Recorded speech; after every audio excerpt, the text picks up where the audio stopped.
வணக்கம் அன்பான ஜோதிடர்களே. ஒரு ஜாதகத்தில் லக்னத்திற்கு 9க்குரியவன், அதாவது எந்த லக்னமாக இருந்தாலும் 9க்குரியவன் 6, 8, 12 மறைந்தார் பாக்கியம் இருக்கா இல்லையா என்று சிலர் கேள்வி கேட்பாங்க. கண்டிப்பாக இருக்கு.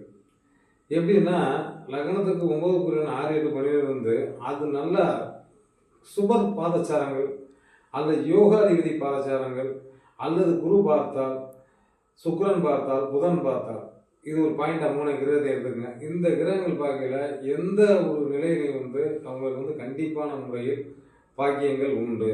இதில் எந்த சந்தேகம் இல்லை. அதே நேரத்தில் வந்து ஒவ்வொரு ஜோசியரும் ஒவ்வொரு கருத்துக்களை சொல்வார்கள். அதை மன ரீதியாக நீங்கள் தயவு செய்து குழப்பிக் கொள்ள வேண்டாம். தங்களுடைய குடும்ப ஜோசியர் இல்லை உங்களுக்கு எந்த ஜோசியரை பிடிக்குதோ அந்த பிடிச்ச ஜோசியத்தை போய் நீங்கள் கேட்கல, விஷயங்கள் நிறைய சொல்லுவாங்க. அது மாதிரி என்னென்னா, இன்றைக்கி உள்ள உலகத்தில் வந்து பார்த்திங்கன்னா அனுபவம் ஒரு பக்கம் எனக்கு இருந்தால் கூட இன்றைக்கி கம்ப்யூட்டர் காலமாக இருக்குது. அனுபவம் வந்து எப்போதுமே வந்து கை கொடுக்கும் என்பது உண்மை. முன்னோர்கள் சொன்ன கருத்து.